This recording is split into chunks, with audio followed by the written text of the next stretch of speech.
Hello and good evening, everybody, to another amazing session here with us at SigTuple. This is episode 5 of our webinar, continuation of our educative series with Dr. Priya Murthy as our guest speaker for today. And the topic for today's episode is peripheral smears, where hidden malignancies leave their earliest footprints. This is going to be very intuitive, interactive. It's also going to be very informative for everybody who is interested in hemato-oncopathology. So whether you are a student, whether you are, a young pathologist, a budding young pathologist interested in oncopathology, in hemato-oncopathology, I think you'll find this very interesting. And again, we have a surprise during this particular session. We are going to be introducing a quiz at the end of the session, and Dr. Priya Murthy is going to have 3 questions. And the fastest fingers first, put it into your chat box, the diagnosis after she shows you that particular case. And the ones who give the first response, be sure there's going to be a little bit of a gift, which is going to be coming to you at your doorstep. Do leave your addresses also in the chat box, and then we'll get back to you, and e-certificates as well. So we hope that you enjoy your session today evening, and thank you, as always, for taking the time out for participating in our webinar educative series. And without any further ado, I would like to proceed to just giving a brief introduction of Dr. Priya. Seasoned consultant pathologist with more than 21 years of experience, lab director at Sparsh Hospital, Bengaluru, specializing in hematology, bone marrow morphology, and flow cytometry. So over to you, Dr. Priya, and let's start. So a little bit of clue for all of you. All the answers for the quiz is going to be in her talk. So listen intently so that you don't miss out on any points and win the prize. Over to you, Dr. Priya. Good evening to everyone who has joined in. Thank you so much for sparing your evening with us. At the outset, I'd like to thank SigTuple for this opportunity for this series on peripheral smears. It's been peripheral smears, as you know, is one of the most underrated examination, and then you need to have expertise to evaluate a peripheral smear because we find a lot of clues. And today we will be talking about the clues they give about underlying malignancies. So most commonly, the hematological malignancies are of 3 types. They are leukemias, lymphomas, and myeloma. Now, the role of a hematopathologist would be to pick up these hematological malignancies right in the beginning, right while you're evaluating the peripheral smear. So what I'm going to do during this talk is we'll be giving you an overview about leukemia diagnosis, because that is the largest topic. And when I'm talking about leukemia diagnosis, I will be talking a little bit about classification, approach to diagnosis, and the morphology in the peripheral smear of the most common leukemias. Then we will look at some other hematological malignancies as well.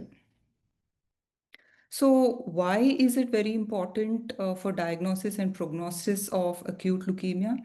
It is because we have to standardize care across all settings, reduce duplication of testing, and support the use of specific tests, which will give rise to improved patient care and outcomes. So you will have to integrate. We now know that leukemias are classified based on morphological and cytogenetic findings.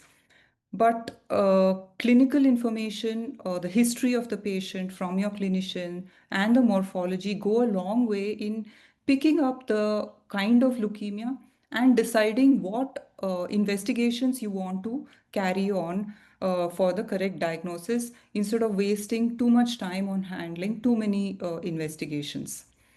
So what is acute leukemia? It is defined as a clonal molecular abnormality of hemopoietic blast cells resulting in a failure of differentiation and uncontrolled cell proliferation of myeloblasts and lymphoblasts. So what you come across in the peripheral smear in acute leukemia is mostly an anemia. There would be a leukocytosis mostly, sometimes leukopenia, thrombocytopenia.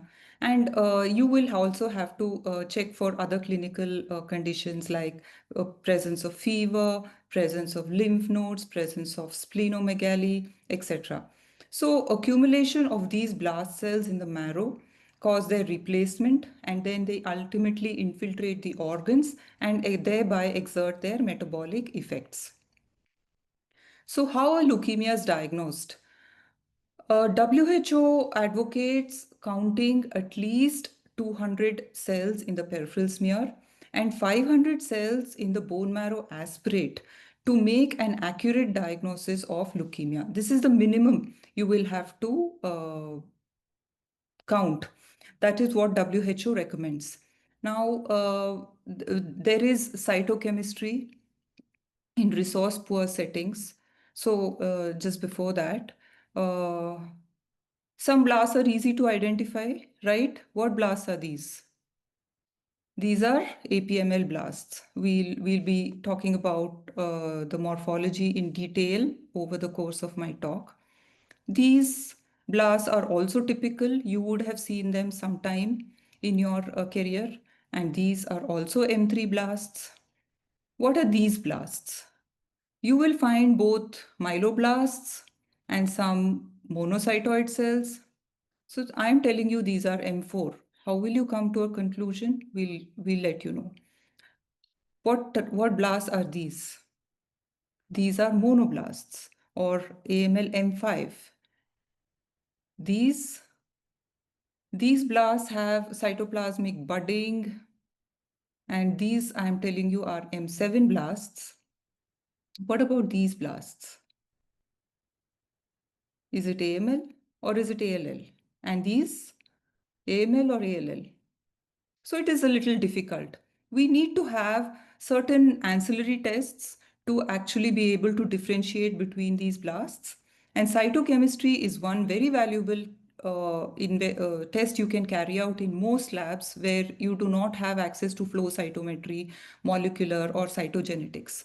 So I'll also try to give you a little bit about cytochemistry, a little more details. So the various cytochemical stains used are MPO, Sudan black bee, PAS, acid phosphatase, and double esterase. The other ancillary techniques, which we will not be talking too much in detail, are flow cytometry and immunohistochemistry, which is used for blast immunophenotyping. So these, are it is very essential for the clinician to know whether it is an AML or an ALL.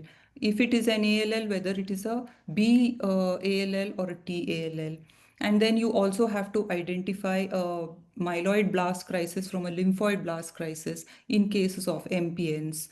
And this immunophenotyping is very useful, and it also helps to decide what molecular and cytogenetic tests you need to carry out. So it can be done either using flow cytometry or immunohistochemistry.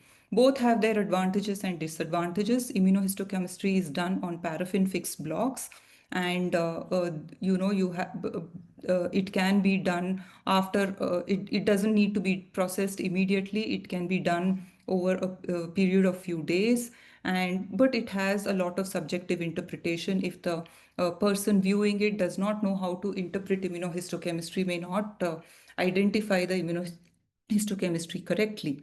And it is usually limited to a single antibody per slide, and very few antibodies are available when you compare it to a flow cytometry.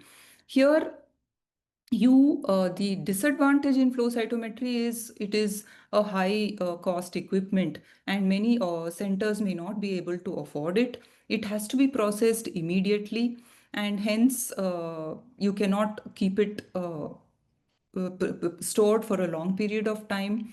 Less subjective result interpretation because there are a number of centers giving you a good training, gives you quantitative results. It has a wider antibody selection, and so there are advantages with flow cytometry.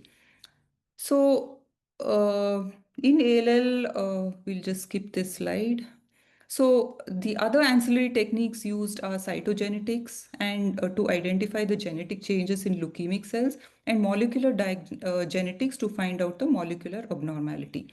Cytogenetics is done using conventional karyotyping and FISH, And molecular studies can be used for risk stratification, and you identify mutations of many genes, for example, FLT3, NPM1, SEPA, IDH1, IDH2, TP53, RUNX1, etc. These are very useful. Presence of these mutations will give you a lot of idea on the prognosis of the case.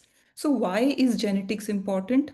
Because it helps not only in determining the treatment. We all know there is targeted therapy which is very commonly used, and it also helps in predicting the prognosis, where if it is hyperdeployed or hypodeployed, it has a different prognosis, and similar morphologies behave differently. So then now in the recent WHO classification, there is an entity where leukemia can be called out if the blasts are even less than 10%, if there are certain cytogenetic translocations or if there are some genetic alterations. And so when should genetics be performed? Definitely at diagnosis and at response assessment points, and also preferably at relapse also. So which technique to use? There is conventional karyotyping and FISH for cytogenetics, and for molecular genetics, there are a number of techniques, many PCR based and fragment length analysis, and all of those. We'll not go into those details.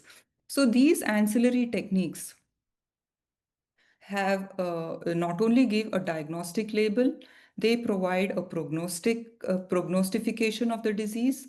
They also have a predictive marker, and very useful for minimal residual disease detection as well. So let's begin with classification of acute leukemias. Now, the word leukemia goes back to the Greeks in the 4th or 5th century, and the first term was given by Rudolf Virchow in 1846. And it means it can be split into leukos and haima, which means white and blood. So this was defined by Rudolf Virchow. The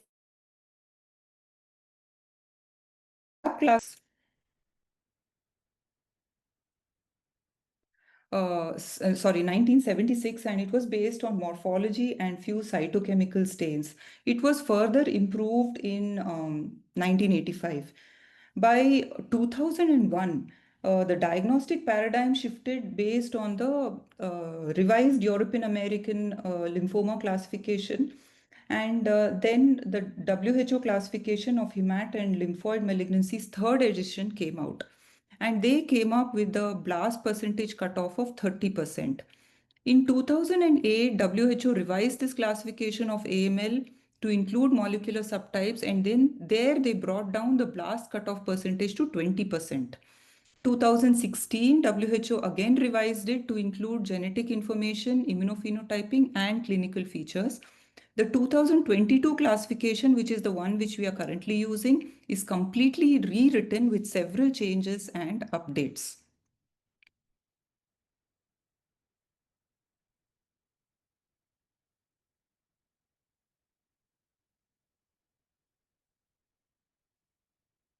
So the FAB classification is very commonly used and it is easier to understand. It divides acute myeloid leukemia into 8 entities, and acute lymphoid leukemia into 3 entities. So in ALL, it is divided into L1, L2, and L3, but this WHO considers this division bit of L1 and L2 does not serve any clinical purpose, and they merged it into precursor B cell and precursor T cell acute leukemia. So in 2016, they brought about these 7 entities, and one of them was with recurrent genetic abnormalities, with all these cytogenetic definitions to the acute myeloid leukemia. And then the FAB classification was indirectly put into AML, not otherwise specified category. So most of them required the presence of 20% blasts, except for certain translocations of T821 and T inversion 16, where even lesser number of blasts were allowed to be called acute leukemia. In 2016, the concept of blast equivalents also came into picture, where pro-monocytes, pro-myelocytes, erythroblasts, and megakaryoplasts were also considered as blasts. They need not necessarily be blasts. So, presence of pro-monocytes along with blasts were considered in the blast count in M4 and M5. Promyelocytes in exclusively in promyelocytic leukemia. When I say exclusively in promyelocytic leukemia, it means that if you see promyelocytes in any other leukemia, you will not count them as blasts.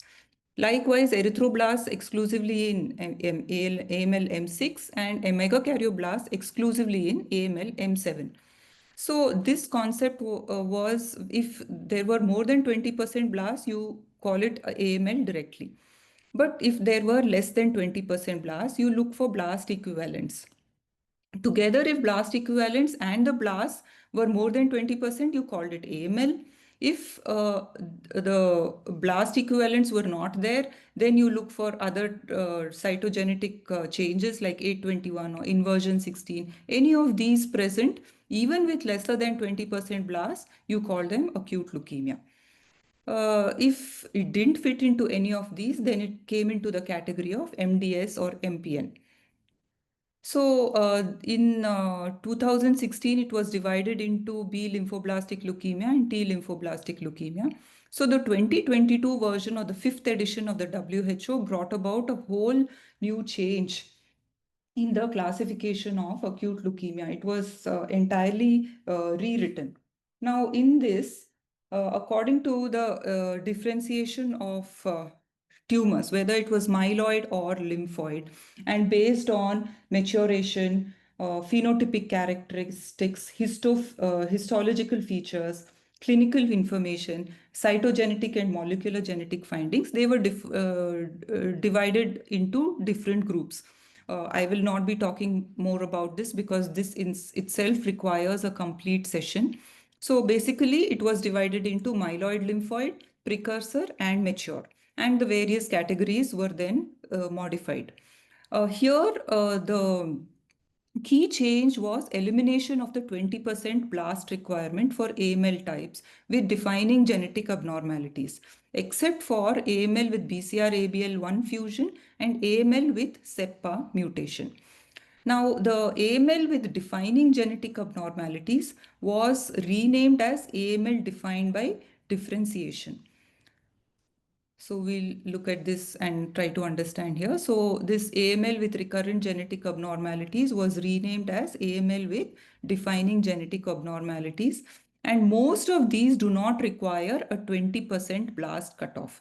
Even lesser blasts is acceptable to call it acute myeloid leukemia as long as these cytogenetic and molecular rearrangements are present, except for AML with BCR-ABL1 fusion. Where else do we find AML, BCR-ABL1 fusion? We also find it in CML. So in order to differentiate AML with BCR-ABL fusion and CML, a 20% blast cutoff was given over here. Likewise with AML with SEPA mutation. Both these conditions require more than 20% blast to call it AML. Now, let us skip this for want of time. Then there is another entity where AML myeloid leukemia with myelodysplasia related is present. Here, there was more than 20% blast is required for this category, and they have specific cytogenetic and molecular abnormalities associated with MDS. So some of them, these are the cytogenetic abnormalities, and these are the somatic mutations which should be present to define it as acute myeloid leukemia, MR. Here, morphology alone as the criteria was removed, and one of these cytogenetic abnormalities or the somatic mutations should be present to identify it in this category. So this acute myeloid leukemia defined by differentiation is somewhat matching to your FAB classification. So this is what we will be discussing today. The morphology with in relation to all these leukemias is what we are going to discuss. Then ALL is divided into B lymphoblastic leukemia lymphoma and T lymphoblastic leukemia lymphoma.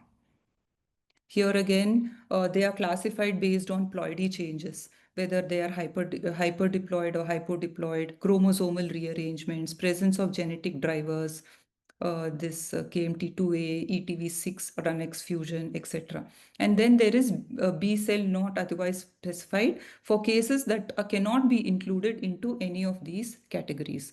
In precursor cell neoplasms also, it is T lymphoblastic leukemia and early T precursor lymphoblastic leukemia lymphoma.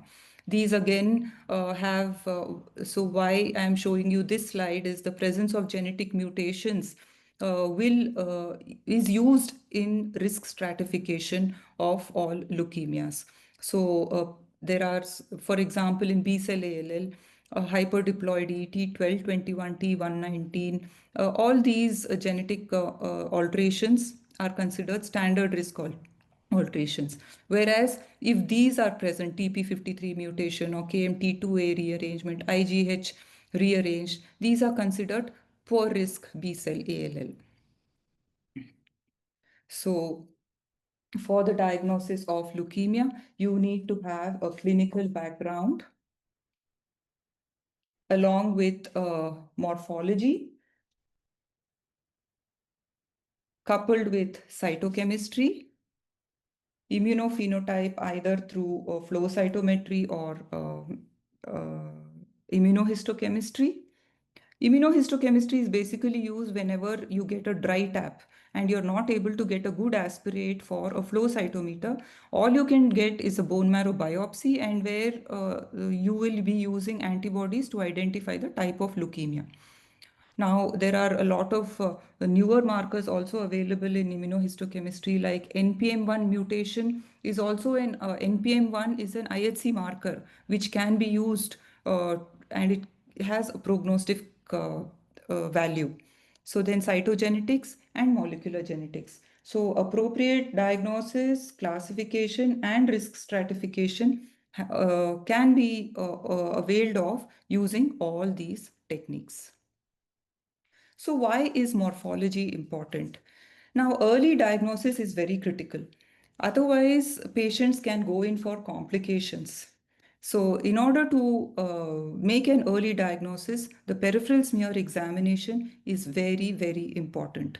And if all you have is a peripheral smear and some cytochemical stains, you can make an initial diagnosis of an acute leukemia and guide the clinicians on further investigations. So let us look at the morphological differences between the two main type of blasts, the myeloblasts and the lymphoblasts. Generally, the general morphological features are they're larger than their normal counterpart. They have a high NC ratio, variably irregular nuclear contour, smooth or granular chromatin, single or multiple nucleoli, and pale to deep blue cytoplasm. So these are AML M2 blasts, which have a moderate to abundant cytoplasm with prominent, they can have 1 to 4 nucleoli in their nucleus. And these are AML M5 blasts, which have a monocytoid appearance. But what is the emergency? Why are we bent upon diagnosing leukemia at the earliest?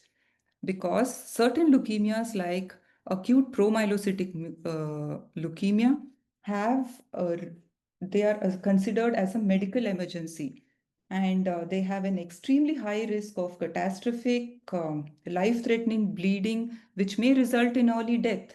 So these abnormal promyelocytes release substances that can cause excessive clotting as well as excessive breakdown of clots at the same time, which is known as disseminated intravascular coagulation.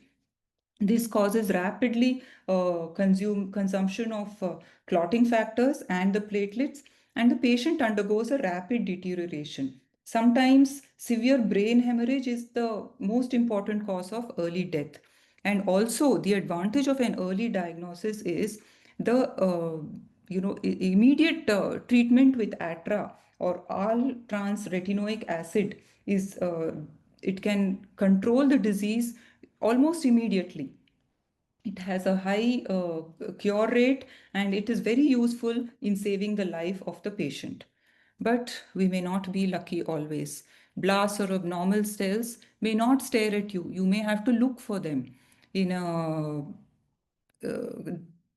subleukemic leukemia, hypoplastic AML, MDS, if there is associated myelofibrosis and there is leukoerythroblastic blood picture, you will have to look for them. Subleukemic leukemia is a condition where you don't find the classical 10-20% blasts in the peripheral smear, but you may find, if you do a bone marrow, you may find a good number of blasts. And then there is aleukemic leukemia also, where you may not find blasts at all in the peripheral smear and good number of blasts in the bone marrow. So blasts are considered normal in peripheral smear in conditions like sepsis, GCSF therapy, which is given in cases of leukemia therapy, and in also stem cell transplants. Now, let us look at cytochemistry. I don't know how many of you still use cytochemistry in your labs, but it is very useful to incorporate cytochemistry in the diagnosis of leukemias, especially when you do not have a flow cytometer at your disposal, and you mainly have to identify using cytochemistry, and there is no bone marrow aspirate that is coming along. So cytochemistry is very helpful. So the common cytochemical stains are MPO, SBB, or Sudan black B, non-specific esterase, PAS stain, and acid phosphatase. The stain is considered positive if it is seen in more than 3% of the blasts. MPO is very useful in distinguishing between AML and ALL. So the MPO stain is the myeloperoxidase is basically present in the granules of both myeloid and monocytic cells, but it is absent from lymphocytes. Therefore, MPO is an important discriminating marker between myeloid and lymphoid blasts. Now, staining is used to distinguish AML from lymphoid disorders. So these are your MPO positive cells. Now, maturing myeloid precursors can also be positive, and all rods can be picked up very nicely with an MPO stain. Strongly positive in M2, M3, and M4. It is weakly positive in M1, weak positive or negative in M5, and negative in M7. Now, there is also a condition known as MPO deficient neutrophils. It is seen in 40% of the AML cases. Why is this very important? Because these are the neutrophils that disappear first during remission, but they reappear during relapse. So, MPO deficient and low level of MPO activity is usually considered as a poor prognostic indication of acute leukemia. Now, APML needs to be suspected early so that ATRA can be started. Flow cytometer, sometimes the markers, early markers, myeloid markers like HLA-DR and CD34 is negative in all AML M3s. So this can cause a little bit of a confusion. But if you do an MPO stain, it is brightly positive in AML M3. So that helps you pick up AML M3 very sometimes in hypogranular AML M3. You may be confused for monocytoid cells. That is when you will use the MPO stain to identify these M3 blasts. And if you're not able to, suppose you do a flow cytometry for an AML M3, and it can show variation. Not all the times HLA-DR and CD34 are negative. Sometimes if they do come positive, and you're not sure whether it's an AML M3, and you have to wait for a PML RARA to come in, that will take a long time. So in those conditions also, a MPO stain is very useful. So these are the hypergranular promyelocytes in AML M3, also known as the phago cells. And see the MPO stain, it is brightly positive. This is the chlorastate esterase stain, which also has significance. I'll come to that shortly. So there are two type of esterases: non-specific esterase and chlorastate esterase. Non-specific esterase activity is seen in monocytes and in granulocytes. It is mostly used to pick up monocytic leukemia. Uh, so there is a double esterase stain, which is a combination of chlorestate esterase and non-specific esterase. This chlorestate esterase identifies the uh, cells of the granulocytic series. It gives a bluish tinge. Whereas the non-specific esterase, it stains the monocytoid cells. It gives a reddish brown stain to this. So when both these cells, blasts, are present, CAE positive and NSC positive blasts, it is a AML myelomonocytic leukemia. Now, PAS stain is another very useful stain to differentiate to some extent the myeloid and lymphoid markers. Why I'm saying, because the type of stain it picks up. Now, the it is in AML there is a diffuse positivity, but whereas in ALL there is a block positivity. This is what you see. So the PAS stain basically stains the intracellular glycogen and the neutral mucopolysaccharides. Staining pattern is different in the different types of cells. Neutrophils show a granular positivity. Lymphocytes, the mature lymphocytes show granular positivity in 10 to 40% of the cases. Eosinophils and basophils are negative. Monocytes and its precursors show a diffuse positivity.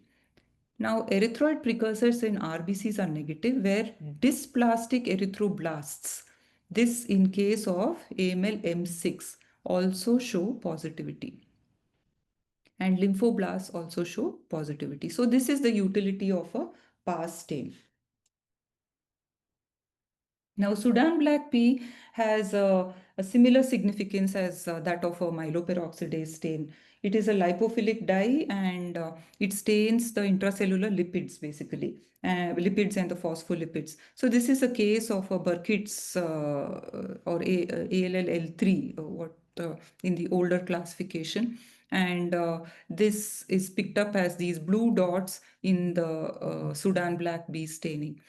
So, except in Burkitt lymphoma cells, it does not stain any of the lymphocytes, but it can stain, it stains the myeloid precursors similar to that of a myeloperoxidase. Now, acid phosphatase is an enzyme which is present in all hemopoietic cells. It is enzyme present in myelocytic cells, lymphocytes, monocytic cells, plasma cells, and platelets. But in all these, it is the acid phosphatase activity is inhibited in the presence of tartrate or tartaric acid, and it gives no color. Whereas in hairy cell leukemia, it is not inhibited by tartaric acid, and it gives a positive color. Now, it is also useful in picking up TALL classically, because it gives a polar positivity in all these T lymphoid blasts. So that is the significance of acid phosphatase. So, if we have to describe morphologically the between lymphoblasts and myeloblasts, both can be in the range of 12 to 20 microns in size. Whereas in lymphoblasts, they usually a central place nucleus, 1 to 2 nucleoli. Chromatin is more coarse, and they have a thin rim of blue cytoplasm. Whereas in myeloblasts, they have a high nuclear cytoplasmic ratio. They have some moderate to abundant cytoplasm. Sometimes the cytoplasm can show granules as well as OR rod. And when you see an OR rod, you're very sure it is a myeloblast. Occasionally, you may not see OR rods, and that is when the confusion arises. They usually show multiple nucleoli. But this morphology of blast is not always very, very accurate. If you see an OR rod, it is very easy to identify it as a myeloblast. But sometimes it can be confusing, and cytochemistry comes to the rescue in identifying these blasts.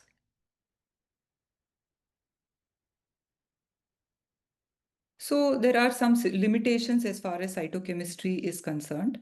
It is difficult to differentiate the Fab AML M0 types subsets of ALL and M7 blasts, which are negative for MPO and Sudan black B. We saw that myeloperoxidase does not stay in the undifferentiated blasts in M0. Uh, PAS stain is useful in delineating lymphoblasts, but it cannot differentiate between BALL and TALL. Flow cytometric immunophenotyping is essential to differentiate M4 and M5. Positive staining for NSC can be seen in some types of ALL also. And in AML M6, these erythroblasts can mimic lymphoblasts. We saw that the block positive is there. Sometimes it can mimic. You will have to identify these cells and judge based on the surrounding cells also. In biphenotypic leukemia, it is difficult, and cytochemistry is not usually done on old samples. They work well when they are done on fresh slides, and except for Sudan black B, it can be done on old slides as well. For as if MPO should be done on a fresh slide. So let us come to the morphology of leukemias. First, we'll do the acute lymphoblastic leukemia. So acute lymphoblastic leukemia is most commonly seen in children. It originates in the myeloid precursors, lymphoid, sorry, so sorry. It originates in the lymphoid precursors. Clinical features are lymphadenopathy, leukocytosis, anemia, and bleeding tendencies. So hemoglobin is usually reduced, total count may be raised or decreased. Platelets are usually lowered. And other ancillary tests are uric acid may be increased, LDH may be increased, and bone marrow aspirate shows more than 20% blasts. So according to the FAB classification, it is divided into L1, L2, and L3. My talk is limited mostly to this because this is how we will be differentiating the blasts. So ALL L1 blasts are usually small cells, and they are monomorphic in size and shape. Usually, there is not much of a variation. Nucleoli are inconspicuous, or sometimes you can find 1 to 2 nucleoli. They have a regular nuclear shape, homogeneous chromatin, and they are MPO positive, MPO negative. PAS show block positivity, and sometimes L1 can show SBB positive in 1 to 3% of the cases. Now these L2 blasts are large heterogeneous cells. There is a lot of variation in the nuclear shape as well as the sizes. You may find some blasts are smaller, some blasts are larger. They have moderate amount of cytoplasm, which is basophilic. Cytoplasm may show vacuoles. Nuclear shape is irregular. It is not uniform and smooth like ALL L1 blasts. They will show clefting and indentation. Nucleoli are variable. And if you see, they fall into the category of precursor B and T cell leukemia lymphoma in the WHO classification. Here again, they are MPO negative. PAS show block positivity occasionally, and SBB also can show positivity in 1 to 3% of the cases. This is a slide of a MPO where you can see the myeloid precursor has picked up the nice MPO stain, whereas all the lymphoid blasts are negative for MPO. Then L3. ALL L3 is no more present. It is now classified in Burkitt's leukemia lymphoma, and it is a neoplasm of the mature B cell phenotype. They are large homogeneous cells with moderate cytoplasm, intensely basophilic cytoplasm with many nucleoli, many vacuoles, round to oval nucleus, and shows homogeneous chromatin. At least one prominent and sharply defined nucleolus is present. This is an MPO stain where myeloid precursor has stained MPO positive, and the L3 blasts are all negative for MPO. And this is Sudan black B has stained the vacuoles of the L3 blasts. They are PAS negative. It is important to remember that. A better slide here. The vacuoles in the cytoplasm can also be picked up with oil red dough. They are shown as bright red or orange dots.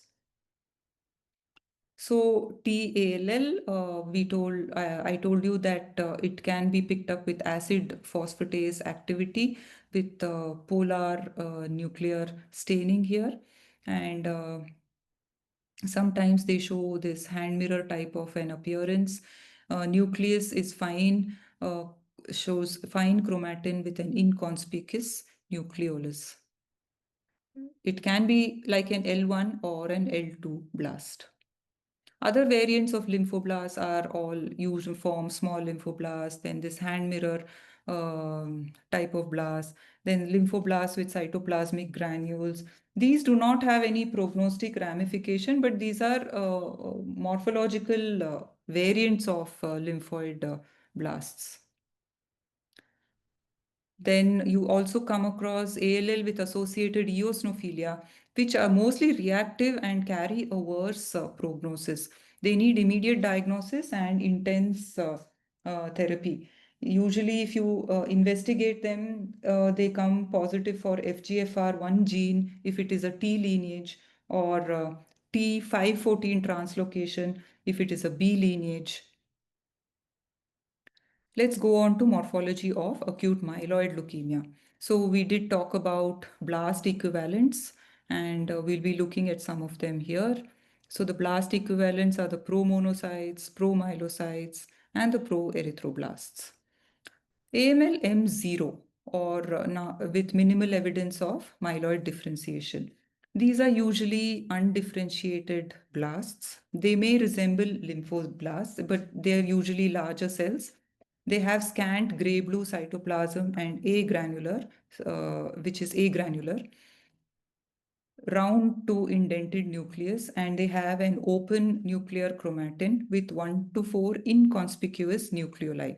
And they are a little difficult to diagnose because they are both MPO and PAS negative, and then you're not sure whether they are myeloid or lymphoid. Sometimes Sudan black B can come positive in these cases. Confirmation will be on bone marrow aspirate and flow cytometry only. So AML M1 or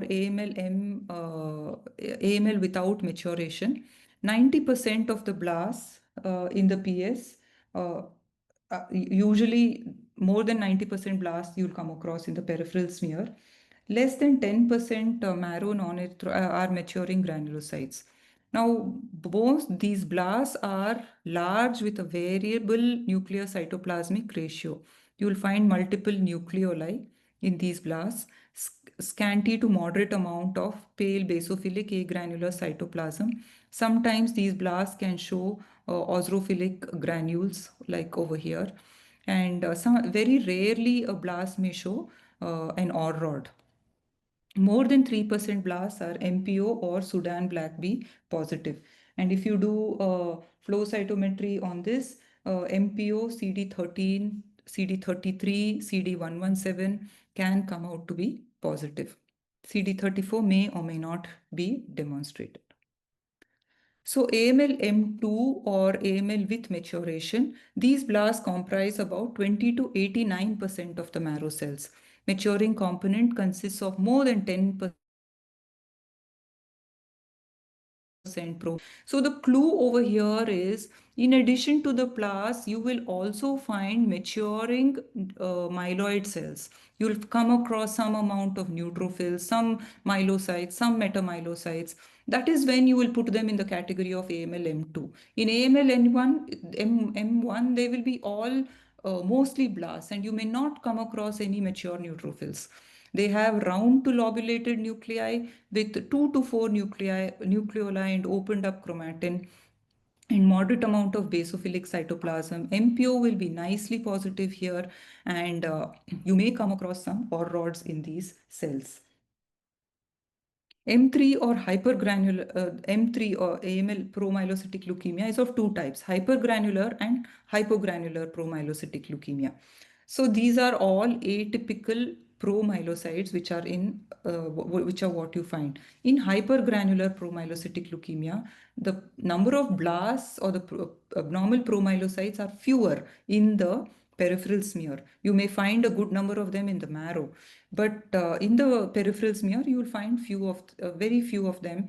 And what you'll see is like blotches of bluish or purple stains there on your slide, and you'll not be able to make out the morphology of the nucleus very well. That is when your suspicion should go towards a promyelocyte, because these are all dense granules and or rods covering the nuclei and obscuring the nuclear morphology. Usually they are reniform, folded, or bilobed, but they are not very well seen because they are completely obscured by the dense granules and or rods. And phago cells are crisscrossing bundles of the or rods are the phago cells. So these are CD13, 33 positive, and HLA-DR and CD34 negative. This is chloresteate esterase stain. In the hypogranular variant of APML, these are classical bilobed or buttock-shaped nuclei, or as if there are two coins sitting on one on top of the other. This is how these blasts will look, and they may show occasionally one or rod. That is when you'll get a clue that this is probably APML.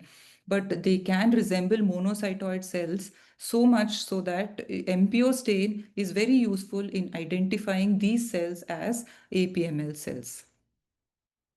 So they can stain positive with BAS, and this is an MPO stain in a M3 variant, that is the hypogranular type, which is showing positivity.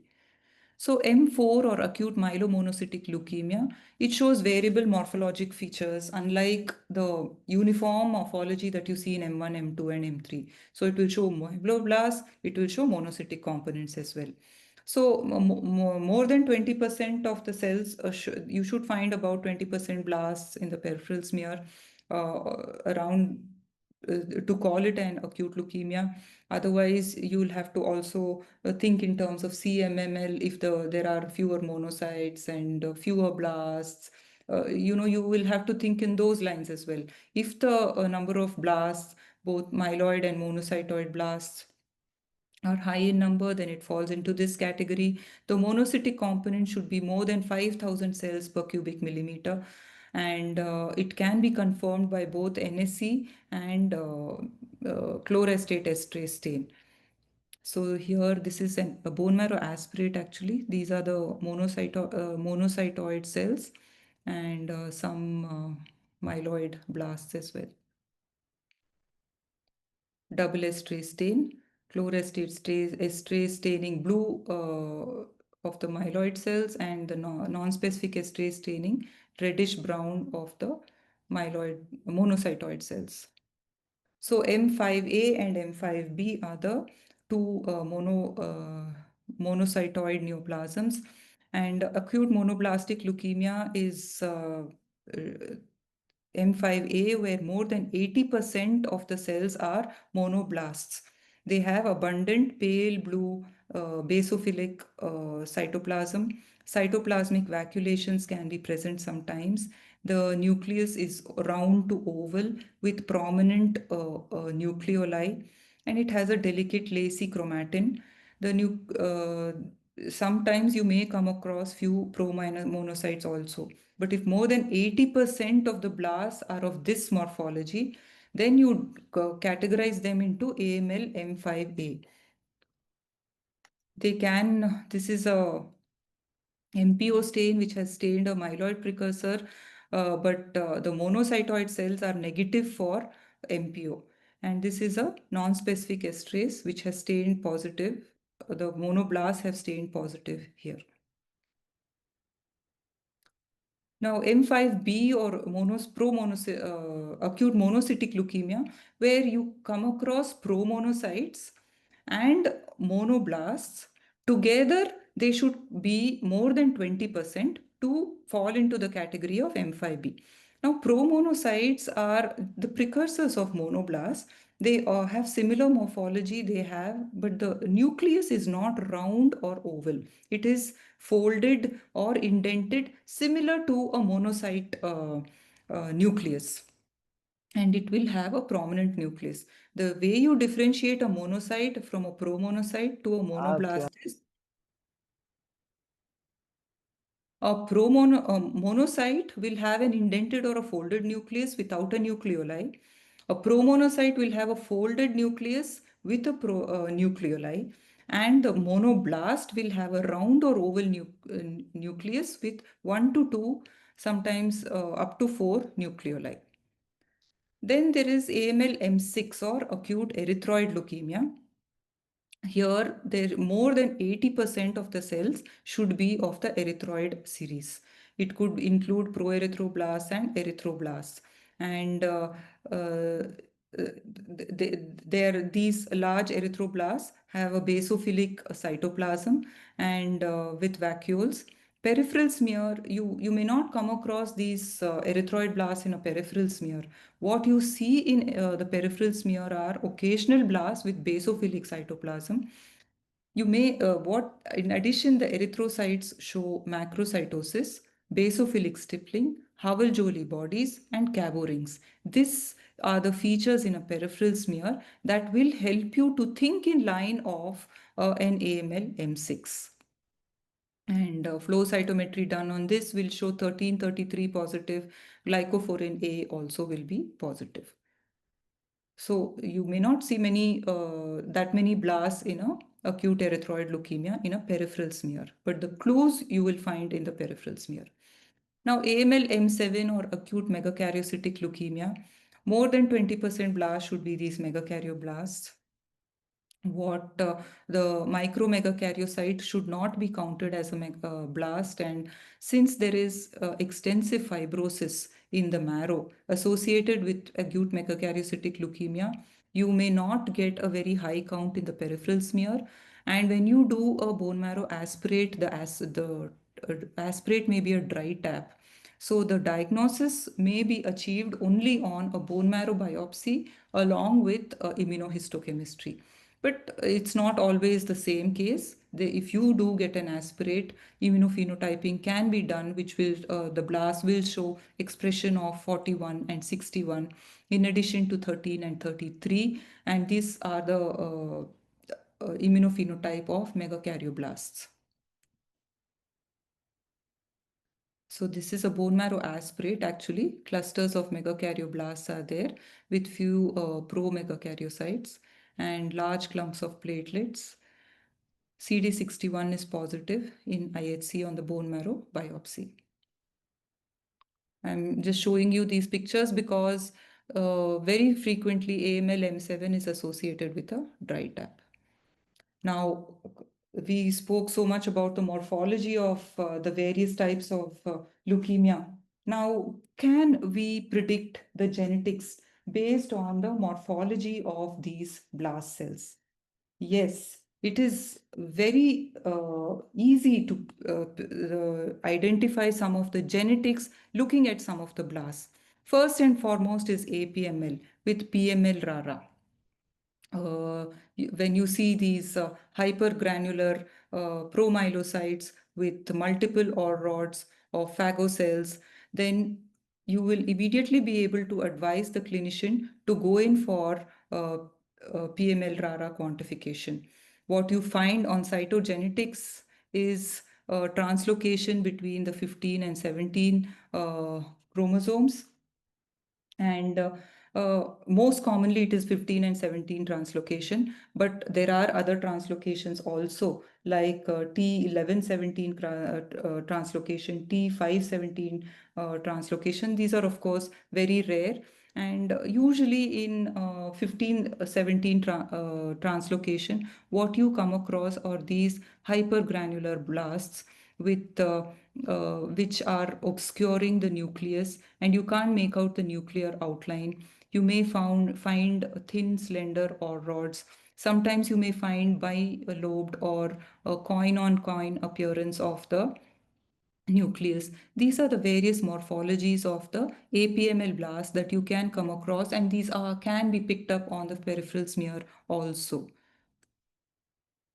Another genetic feature of a leukemia which you can pick up are these blasts with cup-shaped nuclear inclusions. So there is an NPM1 mutation which can cause FLT3 tandem FLT3 tandem mutation, which will give rise to an indentation of the nucleus. If the surface of the nucleus is indented, it shows as a pale area. If the central part of the nucleus is indented, it shows as a inclusion within the nucleus.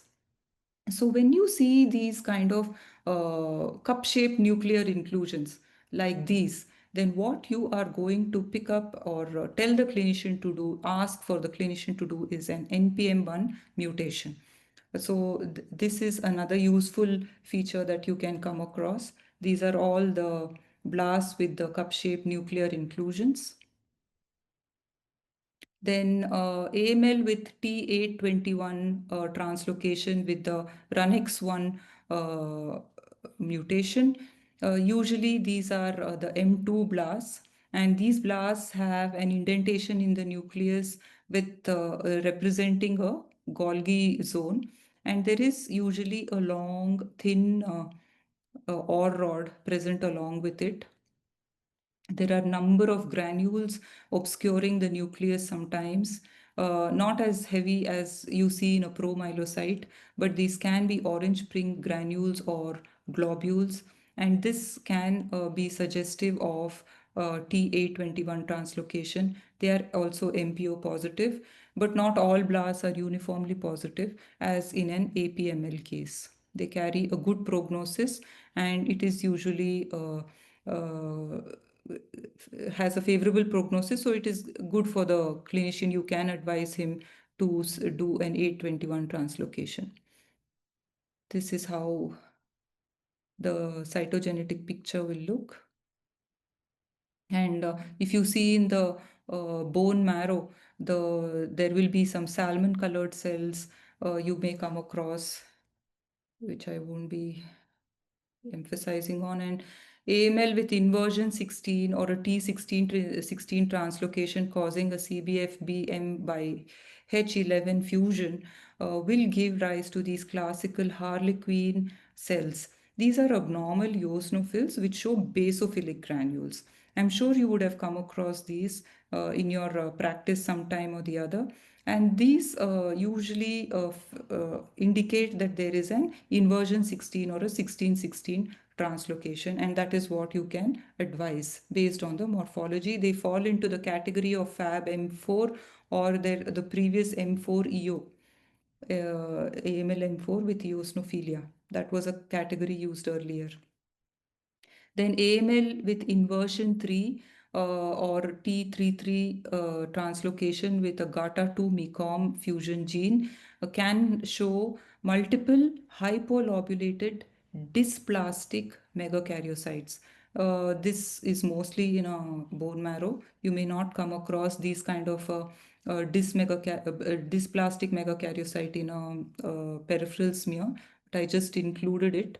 Sometimes you may come across megakaryocytic nuclei or hypogranular platelets, normal or an elevated platelet count, which can give you a clue that it could be GATA2 MECOM fusion gene. Then acute megakaryoblast leukemia with RBM15 MRTFA fusion gene is usually seen in infants presenting with circulating blasts. Blasts have a basophilic cytoplasm with blebbing, round nucleus, and fine chromatin. These blasts can be occasionally picked up on the peripheral blood smear as well. Let us quickly look at some of the other hematological malignancies. So, myelodysplastic syndrome.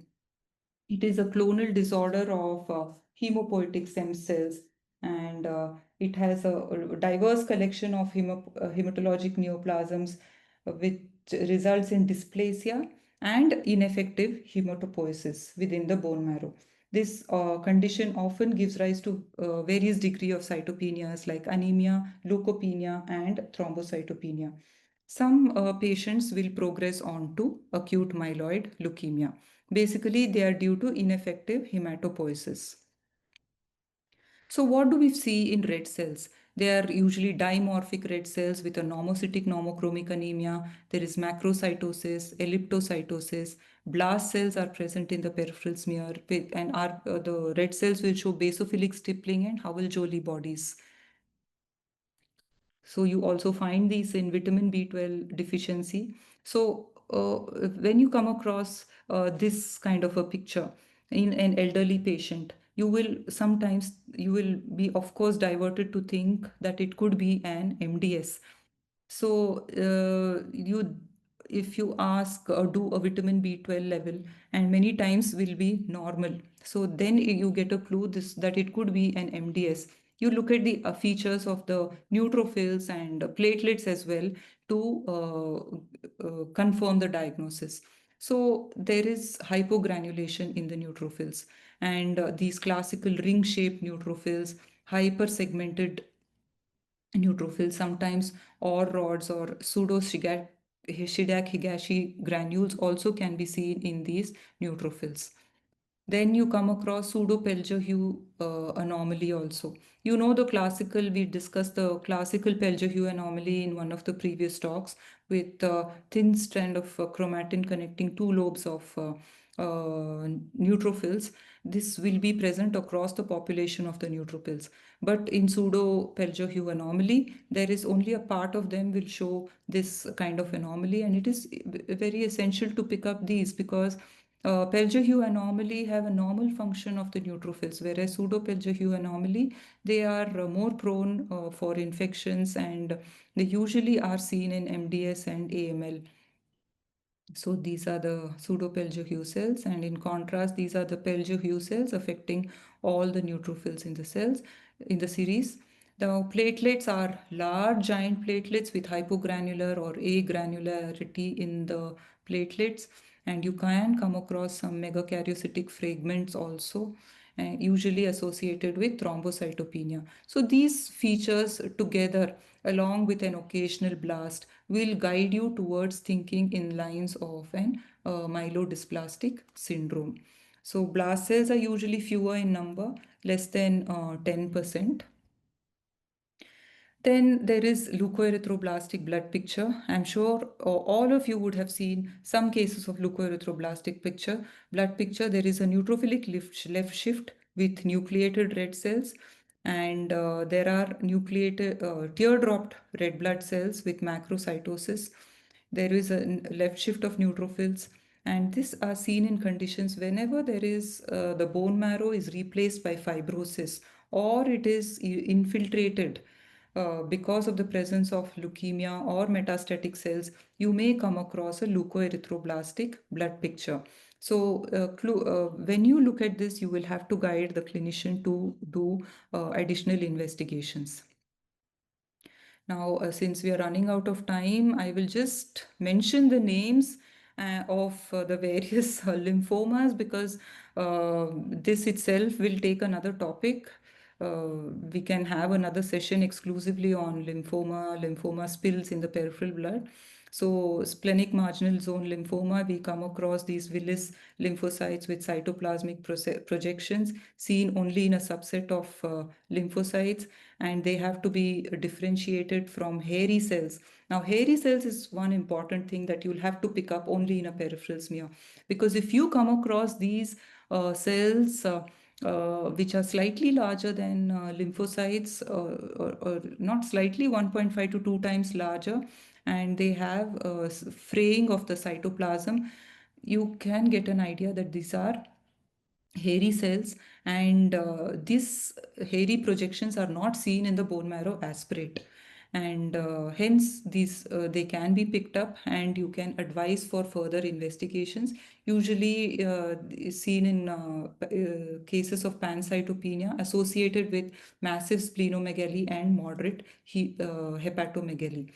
PS, more than 55 to 65% of the times we can pick up hairy cells on the peripheral blood smear. They have to be also, there is another variant, hairy cell variant, where the cytoplasm is more abundant with a prominent nucleolus. So then multiple myeloma, what are the clues in a peripheral sphere for a multiple myeloma?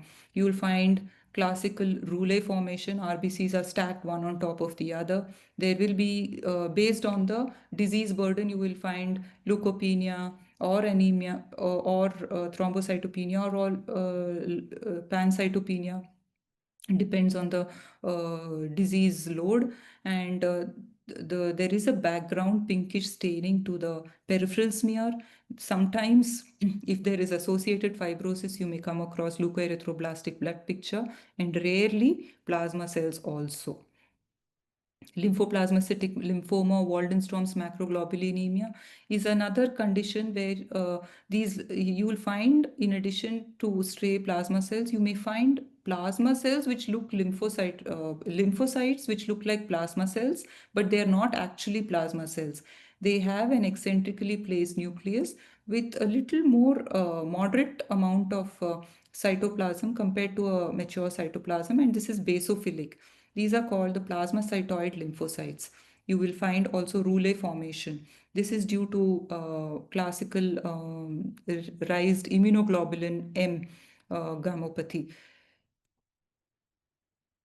Sézary cells, atypical lymphoid cells with clefting and convoluted nucleoli with cerebriform morphology.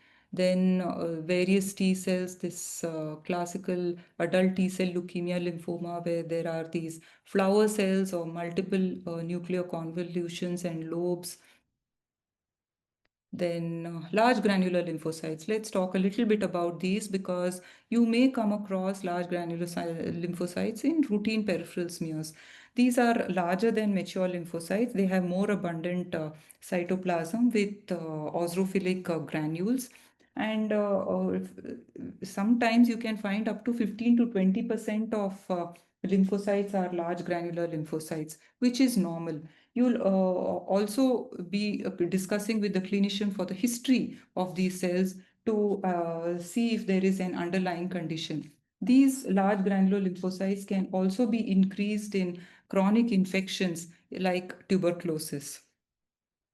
But there are clonal LGL disorders also, like large granular lymphocytic leukemia, NK cell LGL leukemia, aggressive NK cell leukemia. We'll take this some other time. Chronic myeloid leukemia is a peripheral smear diagnosis. So the patient comes with a dragging sensation in the abdomen, malaise, sometimes fever. The dragging sensation is because of the increasing size of the spleen, and you will find leukocytosis, anemia, thrombocytopenia, sometimes thrombocytosis. So there is myeloid expansion seen in the peripheral smear also, with a left shift. And one important thing you can pick up is the presence of eosinophils, increased number of eosinophils and basophils. These give you a clue that this is probably CML and not a neutrophilic leukemioid reaction. And presence of blasts less than 5%. These are all seen in cases of CML. Associated anemia, and sometimes, mostly it's thrombocytopenia. There can be thrombocytosis also. Straight away with a peripheral smear and identification of your Philadelphia chromosome with BCR-ABL oncoprotein, you can make a conclusion it's a CML. You don't even need a bone marrow aspirate. Quantification BCR-ABL can be done and can be taken up for treatment. CLL is another condition that you may come across in elderly, usually male patients who have come for a routine health check. Their total leukocyte count would have increased, and you come across these smudge cells or basket shaped cells. These are the fragile lymphocytes which break when the smear is made. And you can also do a flow cytometry on the peripheral blood itself to identify the monoclonality of these lymphoid cells, presence of T cell marker CD5 and CD23, B cell markers 19 and 20. These all together can pick up CLL. So the take home message: diagnosis of acute leukemia starts with the morphological examination of the peripheral smear. For picking up a leukemia, morphology plus cytochemistry plus flow cytometry, you will get the cell lineage. After you get the blast lineage, you look for aberrant markers. That means when B cells are expressing T cell markers or T cells expressing myeloid markers, you can identify what cytogenetics and molecular tests to be done. And when you do all of this, you can do a risk stratification and prognosis. Careful scrutiny of the peripheral smear gives multiple clues for other hematological malignancies as well. Coupled with morphology, cytochemical staining, accurate diagnosis of leukemias can be done in more than 90% of the cases. MPO is very useful for differentiating AML and ALL, especially for confirming cases of APML. Identifying the morphology gives clues for specific genetic abnormalities and mutations, which helps to guide further molecular and genetic testing. Morphological examination is still the gold standard and it cannot be replaced. Advanced tests cannot be used as a surrogate for morphology. I end with my favorite slide. A drop of blood tells the story. A simple tool, yet exceedingly important, can tell stories that an automated analyzer cannot. Whether the type or cause of anemia, the likely nature of leukemia lymphoma, cause of thrombocytopenia, and if there are any bugs, whether to do a bone marrow or not. Thank you. So Thank you, with that, Dr. Priya. my talk is complete. And Dr. Renu, over to you. Yeah, thank you so much, Dr. Priya, for that extensive discussion on leukemias, the hematological malignancies. Uh, we see them so much in our practice, and it's so important to know these salient points because these are the things that we would like to emphasize on when we get a smear for evaluation or a bone marrow aspiration for evaluation.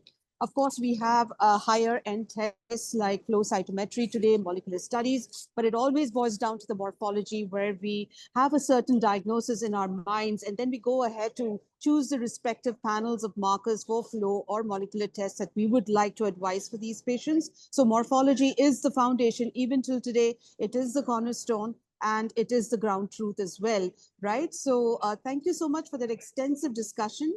And before we move on to the quiz, we would like to know if there are any questions from the audience. Do you have any questions as such? If you would like to ask any kind of question, Dr. Priya, we open the forum up for discussion and for possible interaction. Do not go away. We have an interesting quiz following up.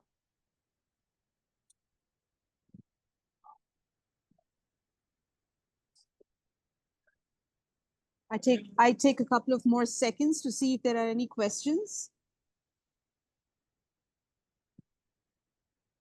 I love the very interesting way in which Dr. Priya, you had explained about the cup-shaped nuclei, the apple core appearance of the nuclei in the APML blasts, etc. These are the things that stick into our memories, and it comes up again whenever we are analyzing a smear under the microscope. So excellent observations in the way you actually put it up, which will go a very long way for us as well to remember these points when we are looking at a smear. There is Dr. Indira Bangera from Mangalore, from Yenapoya Medical College, and she has said that it is an excellent presentation. Thank you so much, ma'am, for that. All right, then. We shall have the quiz right now. So another comment from Dr. Pankaj Tripathi, that excellent presentation. Thank you so much, sir, for that.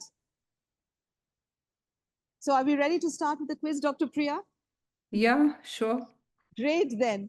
The floor is back to you or to you again to open up with the quiz session. Like I said, take your time. Give the diagnosis on the chat, fastest fingers first. The person who guesses this right will be eligible for the prize. What cells are these and what molecular test will you advise? Yes, you will be able to get the PPT. We'll be mailing the video itself to you. So that is to Dr. Tribhuvan Singh. You will have access to whatever has been discussed today. But let's get some answers for the quiz. Come on now. Dr. Priya, any clues that you'd like to give the audience on this so that they can come to the diagnosis? I showed this very same picture. Right. And, it's a very common look at the morphology of the nuclei. And what molecular test will you advise?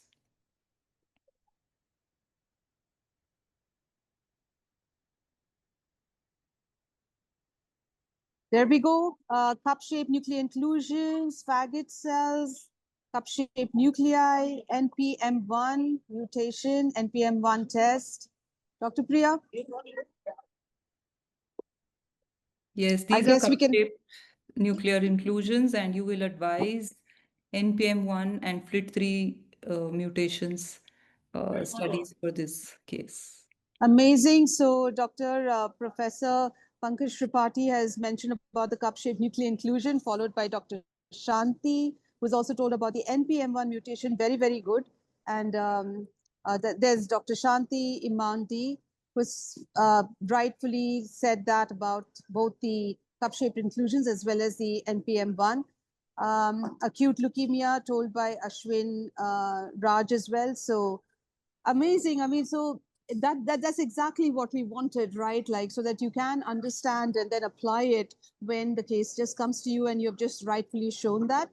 Dhaka, let's just capture these points, and Dr. Pankaj Tripathi as well as Dr. Shanti, whoever else has got the diagnosis right. Also, please do drop into the chat about your address as well, so that we can notify you and not just share the e-certificate, but you will get a prize from SigTuple as well. Please do add Dr. Shanti and Dr. Pankaj Tripathi. Please do share your chat on the box. Thank you, Dr. Renu. That's really nice of SigTuple. Yeah, lovely. No, yeah, it's a great effort from their side as well, and we want to appreciate that and encourage that for the future also, right? So we're happy to do that from our side again. All right, then let's move on to the second case.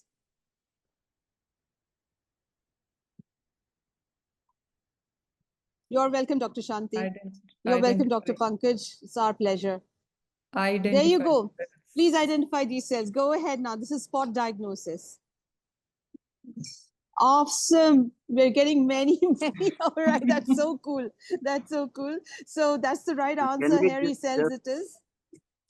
You should have audio option also. So this is spot diagnosis.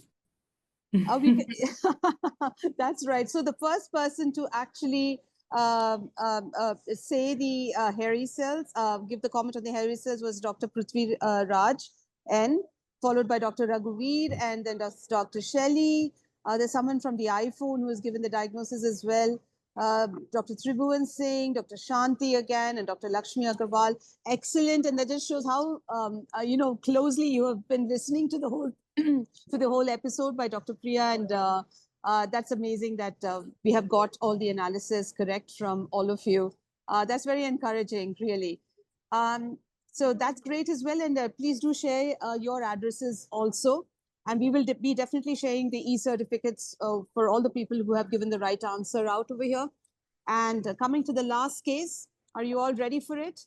So hold your breath, and here it comes. What stain is this, and what is the interpretation? Come on, this is an easy one. Go ahead. Awesome. Okay, who is this on the iPhone? I don't have your name.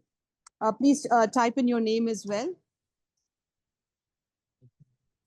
Very good. So we have a lot of answers. Okay, Dr. Shweta, excellent. You were the first one to answer this. And yes, indeed, it's an MPO, a very important stain that we do even till today to identify the myeloblasts.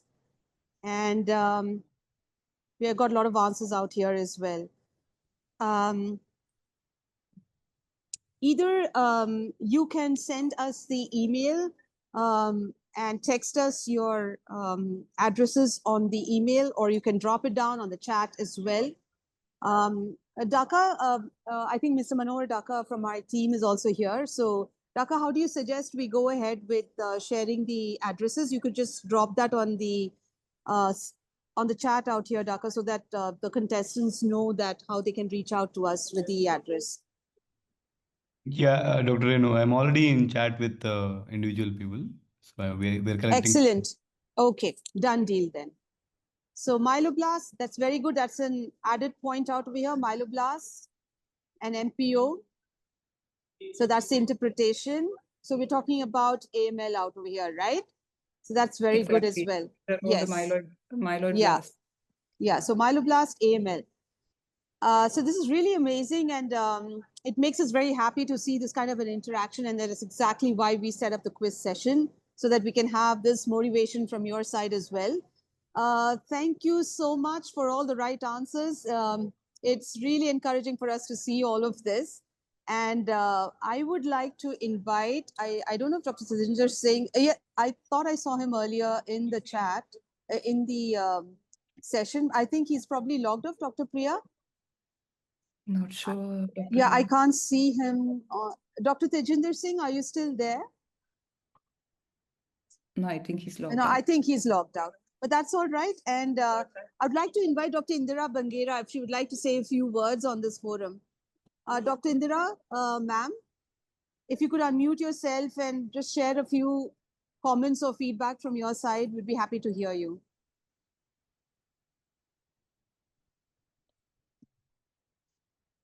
It's quite a very interesting presentation, and so many things we got to know.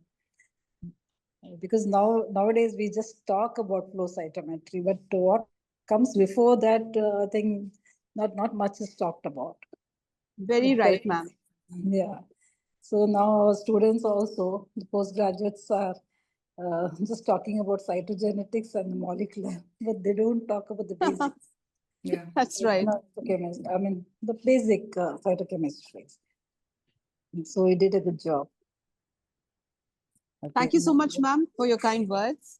Yeah. So this is what I see very often yeah, now. I know. So Renu is my student, so I know. I was about to introduce you. So Dr. Indira Bangera was my consultant back in undergraduate days, and I learned a lot from her, and a lot of my foundations and how to actually go about the cases is an incredible amount of learning that I did get from Dr. Indira, and I do pursue the same kind of concepts even till today. And thank you so much, ma'am, for building up the foundation, and being here today on this call means a lot to us.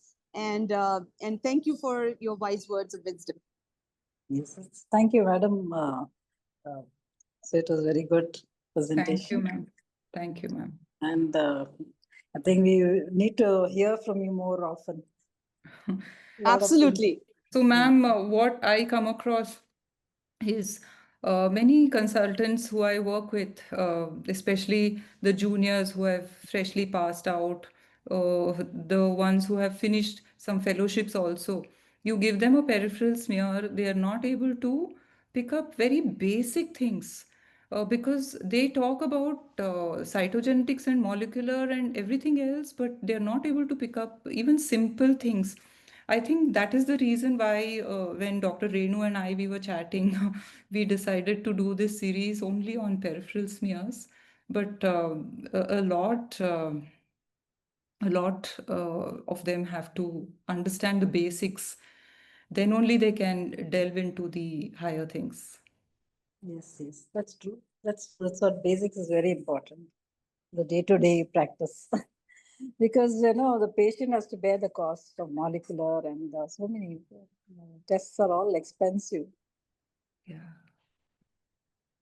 Thank you so much, ma'am. Thank Again. you so much. Thank you. And Professor Dr. Pankaj, we'd like to hear from you as well, sir. Any feedbacks, comments, all yours. Yeah, good evening, everyone. So, I first of all, I would like to give a congratulations to Dr. Priya for an excellent presentation, super presentation.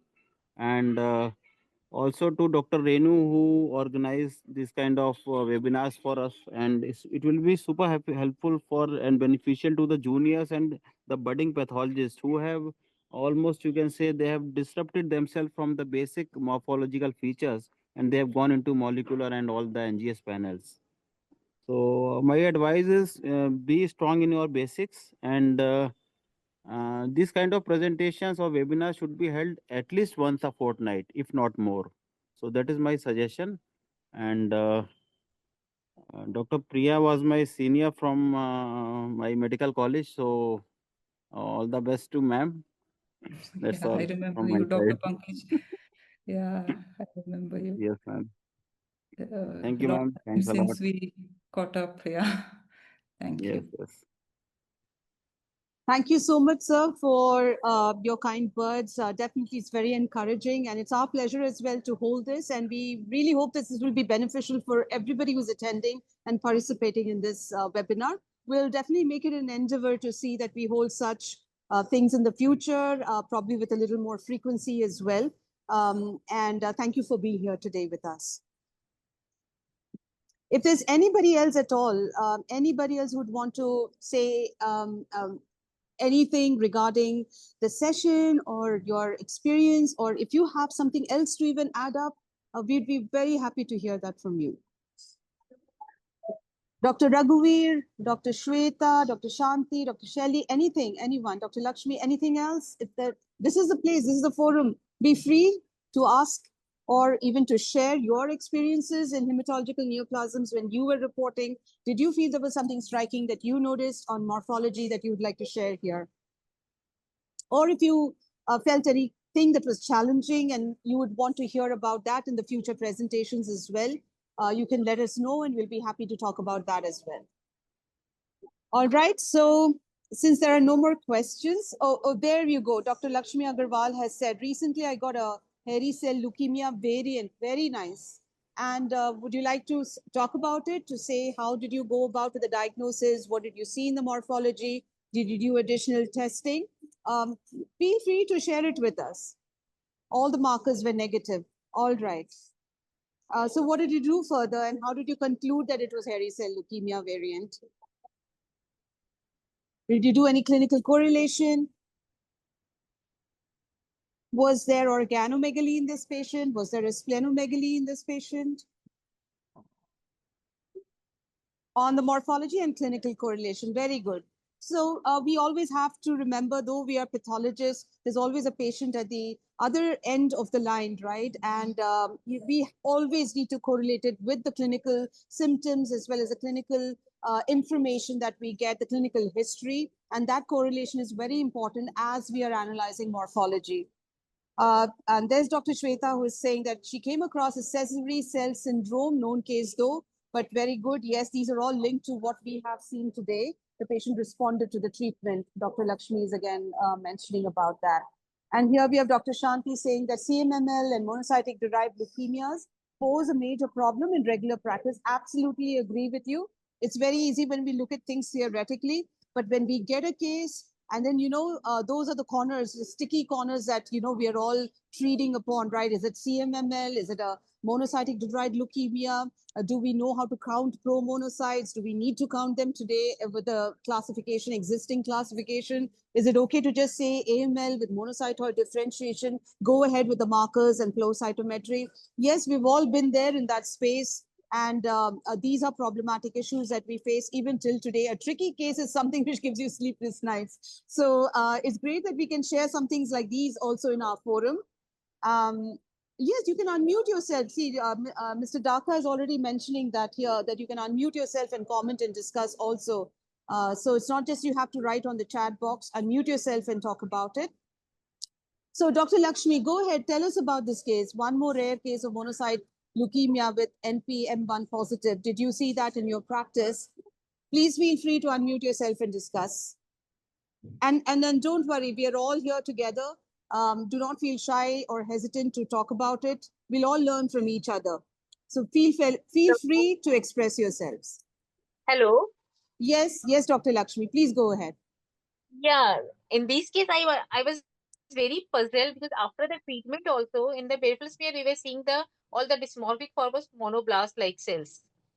So I was very confused whether there is a recurrence or the relapse, the patient is not responding to the treatment. Then subsequently, I came to know that NPM1, that is the most important for the response. Right, It should right. come to the negligible once the treatment starts, and not the morphology is not that important in such type of cases. So that's the lesson I learned in this Okay, case. that's right. That's right. Thank you so much for sharing that with us on this forum. Dr. Priya, would you Thank like you. to make any comment on that particular thing which Dr. Lakshmi just shared from your perspective?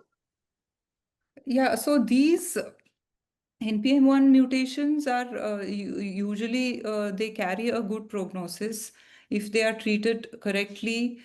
Most of them have targeted therapy, so they do respond well. Once the genetic condition is picked up, they do well, and targeted therapy is initiated. There are drugs which specifically act on these FLT3 mutations, and so if they're treated correctly, they do well.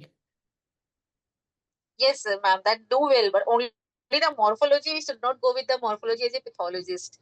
Because when we saw the morphology, we were thinking it's a relapse and the patient is not responding So to the what you're saying, treatment. like Dr. Lakshmi, it is morphology which kind of guided you to go in for further investigations. If you had seen something like all rods and all of those, then you would have probably thought of other things.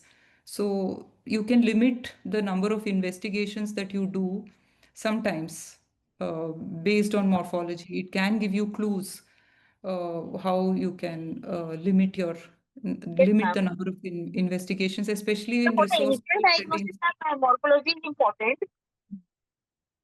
Sorry? Actually, in the morphology initial diagnosis, morphology was important. In the initial diagnosis, the first time when it was diagnosed, Yes, but after the treatment yes. started with the targeted therapy, the Absolutely, morphology yeah. got distorted and it was like bizarre, like monoblast were there, and we were confused whether it is actual blast or it is because of the targeted therapy the changes were there. It can happen. It can happen when a patient That is was the initiated on therapy. They undergo. They are if the they can undergo further mutations. What would have not been picked up in the initial studies, they can undergo further mutations, and of course, those patients don't do very well. When they acquire new mutations over the course of the disease, they don't do very well. okay, ma'am. Thank you. Thank you, Dr. Lakshmi. It's a superb case and very well diagnosed by you and your team back there. And that's such a learning, right? So today we also know, and that's why we have the higher end tests as well, so that we have a holistic way of looking at things. That's a great lesson to everyone hearing it. Keep in mind the morphology, also look at the additional parameters, and especially when you're doing a post treatment, additional mutations, what are the other aspects that you need to look into? So yes, well taken, the message. Is there anybody else who would like to share anything from their side as well?